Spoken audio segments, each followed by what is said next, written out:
오늘 우리가 읽은 말씀은 바로 바울이 드로아에서 보낸 마지막 날 밤에 있었던 사건 이야기로 시작을 합니다. 본문 말씀은 설교자인 저를 매우 당황하게 만드는 말씀입니다. 9절 말씀에 보면 바울이 설교를 하는 중에 졸음을 이기지 못했던 유도구가 3층 창문에서 떨어져 죽은 사건이 있었기 때문입니다. 살아났으니까 망정이지 죽었다라고 하고 이야기가 끝났다면 얼마나 난감한 본문이겠습니까? 유도구가 3층 타락에서 떨어져 죽는 이 사건은 미리 짜여진 각본에 의해서 그가 떨어지고 그가 살아난 것이 아닙니다. 갑작스럽게 예상치 못한 일이 발생한 것입니다. 저는 이 본문을 읽으면서 우리 인생도 그렇지 아니한가 이런 생각을 해보았습니다. 우리 인생도 예기치 아니한 일들이 종종 발생을 하는 경우가 있습니다. 흔히 이 스포츠를 각본 없는 드라마라고 합니다. 미리 점수를 알고 스포츠를 본다는 것은 별로 재미가 없습니다. 특별히 저는 그렇습니다. 그래서 저는 축구를 굉장히 좋아하는데요. 우리 아이들이 저한테 무엇인가 얻어낼 때 축구 점수를 미리 말하겠다. 이거 안 해주면 말한다. 이렇게 저를 협박을 하는 경우가 있습니다. 그래서 제가 그 점수를 말하면 안 되니까 그럼 축구 점수를 알고 축구를 보면 재미없으니까 제가 말을 들어주는 경우가 종종 있습니다. 각본 없는 드라마, 스포츠가 그런 거죠. 우리 인생도 그렇습니다. 인생도 각본이 짜여져 있어서 그 쓰여진 각본에 따라서 우리가 살아가는 것이 아니지 않습니까? 저와 같이 내비게이션 의지에서 길을 찾아가는 사람인 경우에는요, 제일 두려운 것, 제일 걱정되는 것이 이 듀투어를 만났을 때입니다. 막다른 길, 갑작스럽게 공사 중이니 돌아가시오라는 글귀가 있을 때 참 난감합니다. 그래서 그 듀투어를 보고서 그 길을 따라서 길을 돌려서 가면 내비게이션이 가만히 있습니까? 그렇지 않죠? 오른쪽으로 가시오, 뒤로 가시오, 왼쪽으로 가시오. 자꾸만 원래 그 길로 돌려 가려고 내비게이션이 계속 떠들어댑니다. 그러나 그 내비게이션 말을 또 들을 수 없지 않습니까? 내비게이션 말 듣고 그대로 가면 여전히 막다른 골목에 다다르기 때문입니다. 그래서 참 인생을 보면은 이 각본 없는 드라마, 가끔씩 이 듀투어, 막다른 길을 만나서 어쩔 수 없이 공사 중이라서 돌아갈 수밖에 없는 그런 인생을 우리가 살아가고 있는 것이 사실입니다. 그러다 보니까 때로는 불안하고 염려가 되고 걱정이 되는 것이 많습니다. 여러분, 그 불안하다고 해서 걱정이 된다고 해서 우리 인생 각본을 미리 수정할 수 있습니까? 사실 그렇지도 않습니다. 공사 중인 인생 도로를 기다렸다가 갈 수도 없습니다. 돌아서 가야만 합니다. 이렇게 각본 없는 인생을 살아가는 우리들에게 오늘 본문 말씀은 특별하게 주시는 메시지가 있습니다. 7절 말씀은 이렇게 시작을 합니다. 그 주간의 첫날에. 이 그 주간의 첫날이라는 말은 일요일, 즉 주일을 뜻합니다. Sunday, 우리는 로즈데이라고 하죠. 주일을 뜻합니다. 유대인들은 토요일을 안식으로 지켰고 토요일이 지나면 일요일이죠. 그 일요일은 유대인들에게는 우리의 월요일과 똑같습니다. 그렇기 때문에 일요일 날 그들은 직장에 가서 일을 하고는 했습니다. 지금 이스라엘도 마찬가지고 옛날 이스라엘 사람들이 세계 곳곳에 흩어져 살았는데 그들은 토요일을 안식일로 지키고 일요일은 우리의 월요일처럼 일상생활을 하였습니다. 그 주간의 첫날, 즉 일요일 날 바울이 드로아를 떠나기 바로 전날 그 드로아에 있는 교인들을 불러 모아놓고 저녁 때 같이 식사교제도 하고 예배도 드리고 그리고 그들과 함께 밤새도록 말씀을 나누는 시간을 갖게 되었습니다. 8절 말씀입니다. 우리가 모인 윗다락에 등불을 많이 켰는데 저녁이 된 거죠. 늦은 밤이 되었으니까 등불을 킨 겁니다. 별거 없습니다. 등불을 켰는데 9절 말씀이 중요한 것입니다. 우리 9절 말씀을 다시 한번 읽어보겠습니다. 같이 읽겠습니다. 유두구라는 청년이 바울이 강론하기를 더 오래 하매 졸음을 이기지 못하여 3층에서 떨어지거늘 일으켜보니 죽었는지라. 네. 사실 저도 유두구처럼 많이 졸았었습니다. 얼마나 이 졸음과의 전쟁은 사실 이기기가 쉽지 않은 것 같습니다. 저도 이게 공부하다도 졸아봤고 예배 시간도 졸아봤고 그래서 제가 전에 한국에 사역할 때는 교회 목사님이 호랑이 목사님이셨는데 이 졸면은 이렇게 세워요. 신자가 들던 전도사가 들던 이렇게 세웁니다. 저는 가끔 그 목사님께서 설교하실 때에 가급적이면 사각지대 앉아가지고 안 보이도록 앉으려고 노력을 하는데 앞에 좀 덩치가 있으신 분이 앉아 있으면은 아주 가림막이 좋아서 졸기가 편합니다. 근데 가끔씩 그렇지 못할 때가 있지 않습니까? 제가 기억상 한 2번 정도 일으켜 세움을 당한 것 같아요. 이전도사 일어나! 그래서 제가 일어나서 설교를 들었던 기억도 나고, 아예 졸음과 전쟁에서 질 것 같으니까 차라리 일어나서 설교를 드려야 되겠다 싶어서 뒤에 가서 서서 설교를 들었던 그런 기억도 납니다. 바울과 드로아의 교인들이 3층 다락에 모여서 함께 예배를 드리고 있었는데 유두구라는 청년이 3층 다락에 있는 창문에 걸터 앉아 있었습니다. 아마 유두구는 그날 하루 종일 일을 하고 지친 몸을 끌고 피곤한 상태에서 이 예배를 참석하였고, 바울의 설교가 계속해서 길어지자, 이게 중요하죠? 설교가 계속해서 길어지자 그가 졸음과 전쟁을 하다가 결국엔 졌습니다. 졸음을 이기지 못하고 3층에서 떨어졌는데, 다락 안으로 떨어졌으면 아무런 문제가 없을 텐데 다락 밖으로 떨어진 것이 문제가 된 것입니다. 쿵 하고 소리가 들리자 신자들은 뒤를 돌아봤는데 창문에 걸쳐 앉았던 유두구가 사라진 것입니다. 여러분 상상을 해보세요. 다 같이 예배를 드리고 있는데 창문에 걸터 앉고 있던 한 사람이 쿵 하고 떨어졌는데 보니까 없어졌어요. 얼마나 깜짝 놀랐겠습니까? 그래서 신자들이 예배를 드리던 도중에 다 같이 다른 길을 쳐서 내려갔습니다. 내려가서 유두구를 보니까 어떻게 됐을까요? 높이가 어느 정도는 되는지 모르지만은 오늘 성경을 보니까 일으켜 보니 죽었는지라 라고 되어 있습니다. 얼마나 놀라겠어요. 그래서 바울도 뒤따라서 내려갔습니다. 사람들이 죽은 유두구를 둘러싸고 있을 때 바울이 가서 그를 껴안았습니다. 오늘 말씀 보니까 바울이 그 몸 위로 올라가서 팔로 유두구를 이렇게 꼭 껴안았다 하겠습니다. 그러자 사람들이 웅성웅성 대기 시작합니다. 바울이 말했습니다. 떠들지 마시오. 그가 살아 있습니다. 라고 말했습니다. 그리고 유두구가 살아났어요. 자, 여기까지 보면은 어쩌면 우리는 이렇게 생각할 수도 있습니다. 유두구가 3층에서 떨어지긴 떨어졌는데 그가 죽은 것이 아니라 사실은 그가 기절했을 거야. 사람들이 너무나 당황해서 그가 죽었다고 여겼을 것이고, 바울이 그를 흔들어 깨웠을 때에 기절했던 그가 깨어났을 거야 라고 생각할 수도 있습니다. 사실 많은 학자들이 그렇게 이야기도 합니다. 그러나 이 성경을 기록한 저자인 누가, 이 누가는 옛 직업이 의사였습니다. 의사였기 때문에 그는 다른 성경 저자들과는 달리 사람의 질병과 관련된 기록을 할 때는 의학적인 용어를 자주 사용했습니다. 9절 말씀에 일으켜 보니 죽었는지라 해서 죽었다라는 용어를 누가가 사용했는데 그 용어 헬라어는 네크로스라는 겁니다. 이 네크로스라는 것은 dead person, 완전히 의학적으로 신체적으로 죽었다는 것을 뜻하는 것입니다. 예수님께서 십자가에 못 박혀 죽으셨지 않습니까? 예수님께서 십자가에 못 박혀 죽었다라고 사용할 때 사용된 용어가 바로 헬라어 네크로스가 되겠습니다. 그래서 실제로 유두구가 죽은 것입니다. 실제로 죽었으나 바울이 그 몸에 올라가서 그를 껴안았을 때에 하나님께서 유두구를 다시 살려주신 것입니다. 유두구가 살아났습니다. 얼마나 다행스럽습니까? 그래서 바울은 다시 3층으로 올라와서 드로아의 신자들과 자정을 넘길 뿐만 아니라 아침 해가 떠오를 때까지 그들에게 하나님 말씀을 가르치고 떠났습니다. 대략 바울이 드로아에서 설교한 시간은 적게 잡아도 10시간 이상 설교를 한 것 같습니다. 우리 교회에서 제가 설교하는 시간은 제가 요즘 보니까 30분에서 왔다 갔다 하는데요. 그에 비해서 바울은 상당히 오랜 시간 설교를 했습니다. 그래서 제가 제 제자에게 전화를 했어요. 제가 사랑하는 제자인데 지금 목회를 하고 있습니다. 이 유두구 얘기를 하면서 이 바울과 관련된 얘기를 같이 이야기를 나누었습니다. 그랬더니 그 친구가 저한테 그래요.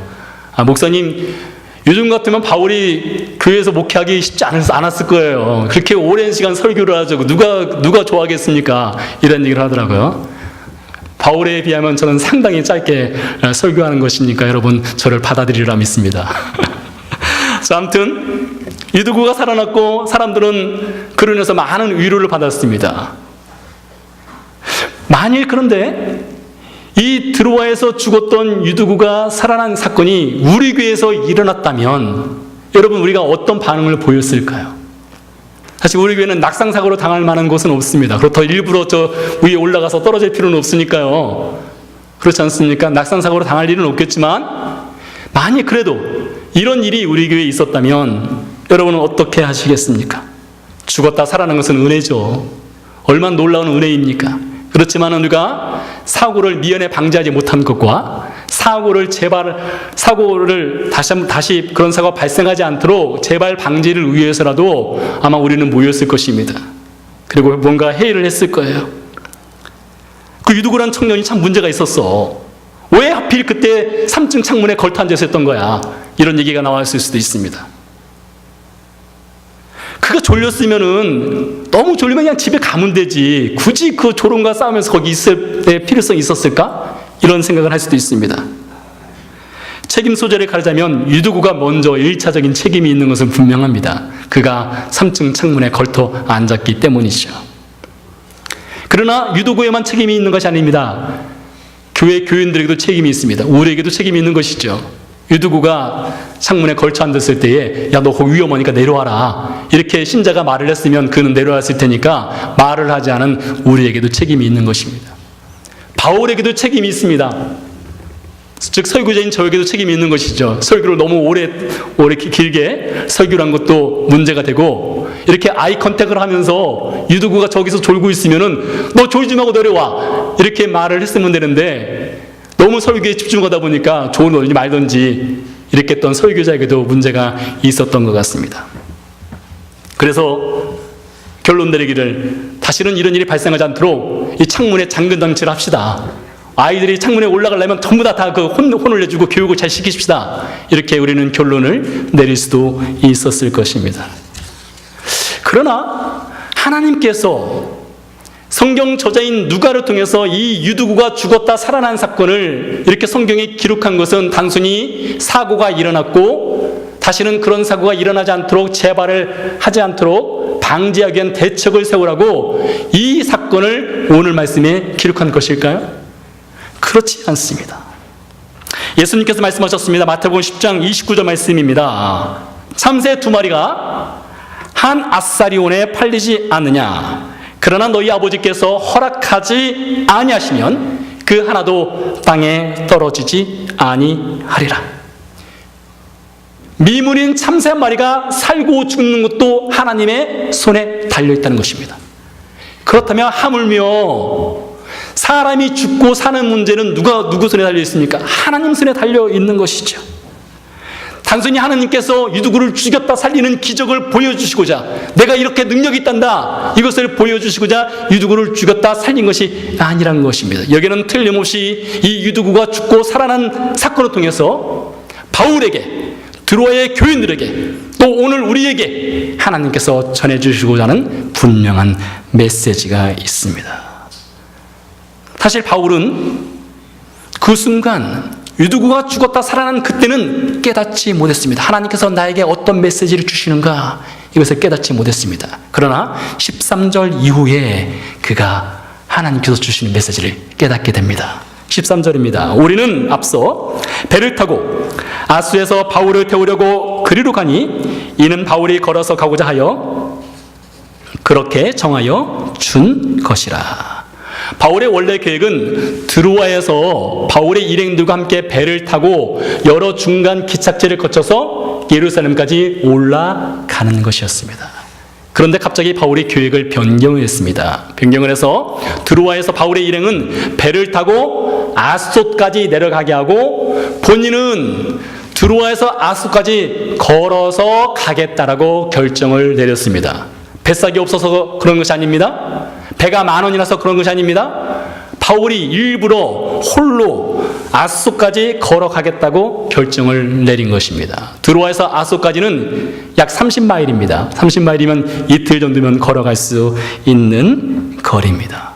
바울은 지금 홀로 남아서 이틀을 걸어가기로 하였습니다. 왜 그랬을까요? 틀림없이 바울은 하나님께서 그 드로아에서 유두구를 죽였다 살린 그 이야기를, 그 사건을 통해서 자신에게 무엇인가 하시고자 하는 말씀이 있는데 그것을 깨닫는 시간이 필요했던 것입니다. 그래서 바울은 일행으로부터 떨어져서 그 홀로 그 이틀을 걸어가면서 하나님께서 이 사건을 통해서 나에게 어떤 말씀을 하시는지를 듣고자 원했던 것입니다.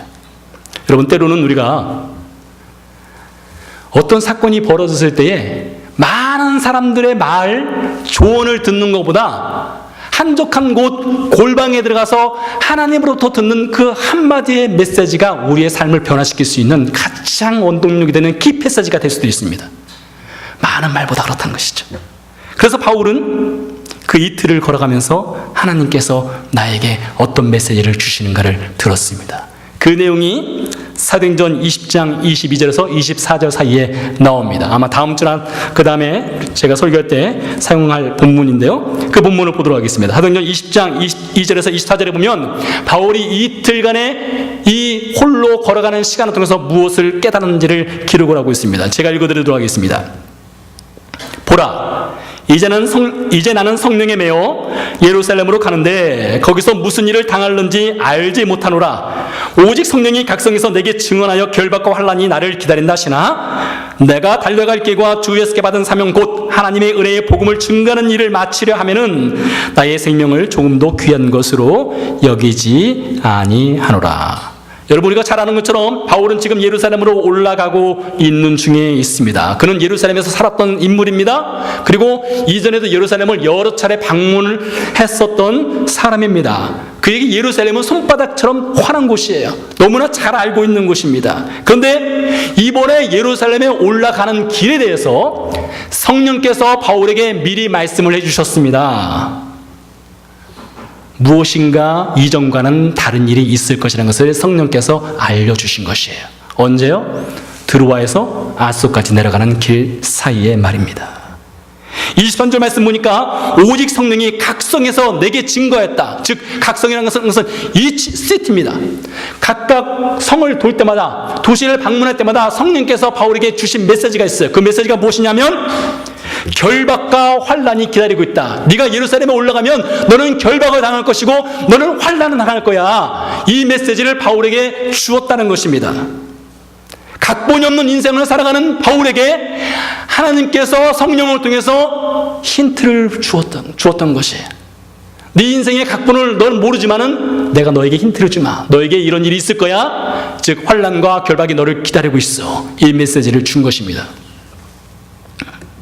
그런데 환난과 결박이 기다린다는 메시지를 들었을 때의 바울의 결정은 무엇입니까? 자, 여기서 잠깐요. 만약에 여러분과 저에게 하나님께서 너 내일 북쪽으로 가면 혹은 서쪽으로 가면 네가 직장에 아침 몇 시에 출근할 때에 너에게 분명히 좋지 않은 일이 있을 거야 라고 말한다면 여러분 출근하시겠습니까? 그 길로 가시겠습니까? 아마 저부터가 꺼림직해서라도 그 길로 가지 않을 것입니다. 그 시간에는 출근을 하지 않을 거예요. 피해서 갈 겁니다. 지금 바울이 그런 상황이라는 겁니다. 하나님께서 알려주셨어요. 예루살렘으로 가기로 작정했지? 네가 가는 예루살렘에서 너는 결박과 환난이 기다리고 있어. 이것을 미리 알려주신 것입니다. 그런데 바울의 결정을 보니까요, 24절 말씀에 내가 달려갈 길과 주 예수께 받은 사명 곧 하나님의 은혜의 복음을 증언하는 일을 마치려 하면은 나의 생명을 조금도 귀한 것으로 여기지 아니하노라. 어떻게 이런 결정이 가능했을까요? 불을 보듯 뻔한 결박과 환난이 기다리고 있다고 성령이 말씀해 주셨음에도 불구하고 왜 바울은 여전히 그 예루살렘을 향한 그 발걸음을 꺾지 않고 돌리지 않았을까요? 바로 유두구 사건 때문에 그렇습니다. 바울이 유두구가 죽고 살아난 사건을 통해서 그가 깨달은 거예요. 사람이 죽고 사는 문제는 3층이 아니라 10층에서 떨어졌던지 30층에서 떨어졌던지 그가 죽고 사는 것은 하나님의 손에 완전히 달려있다는 것을 그가 깨달은 것입니다. 1층에서 떨어졌더라도 죽을 수 있습니다. 30층에서 떨어졌더라도 살 수가 있습니다. 누구 손에 달린 것입니까? 하나님의 손에 달린 것입니다. 그것을 바울이 깨달은 것입니다. 그렇기 때문에 바울은 자신이 예루살렘에 올라가서 결박을 당할지라도, 환난을 당할지라도, 심지어 자신에게 죽음이 있는다 할지라도 그것은 하나님께서 결정하실 문제이지 자신의 생명을 좌지우지할 수 없다는 것을 그는 깨달은 것입니다. 그렇기 때문에 그는 예루살렘으로 올라갈 수 있었던 것입니다. 사랑하는 교회 여러분, 내일 아침 일어나서 어떤 일을 하실지 여러분 알고 계십니다. 저도 제가 내일 아침에 일어나서 무엇을 할지, 내일 일정이 저에게 어떤 일이 있을지 제가 미리 계획을 하고 알고 있습니다. 제가 오늘 말씀을 준비하기 위해서 어제 설교 원고를 마쳤습니다. 제가 어제 설교 원고를 마쳤다는 것은 무엇입니까? 오늘 강단에 서서 제가 이 시간에 설교를 할 것을 미리 알기 때문에 설교 원고를 미리 준비를 한 것입니다. 이것은 우리의 너무나 자연스러운 일상의 하나의 패턴입니다. 그러나 만일 내일 우리가 가고 싶지 않은 그 길을 가야 한다면, 우리가 가서는 위험한 그 길을 가야만 한다면 여러분 어떻게 하시겠습니까?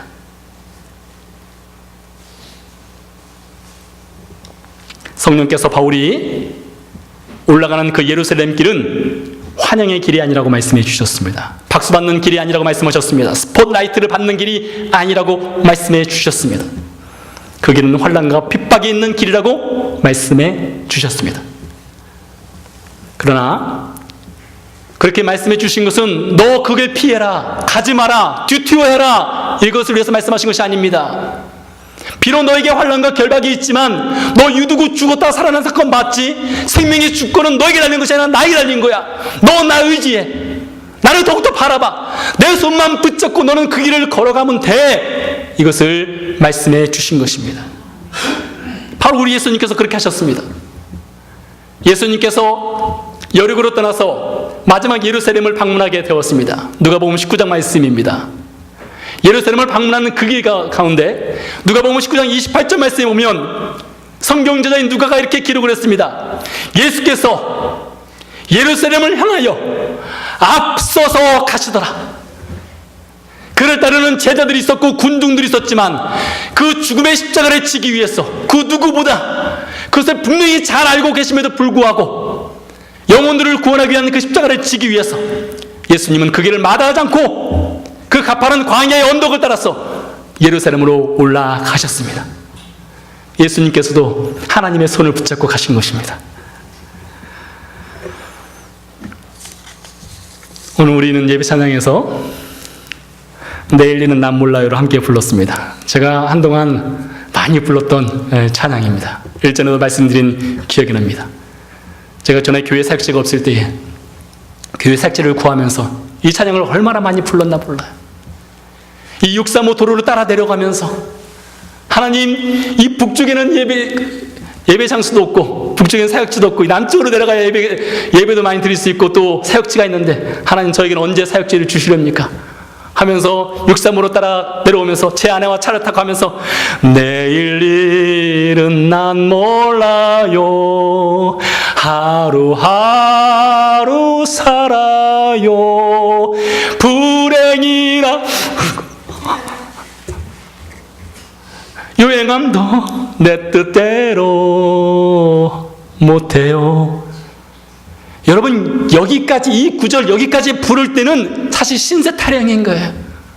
목사가 되어서 목회지가 없어서 하나님 어쩌면 좋습니까? 내일을 알 수 없습니다.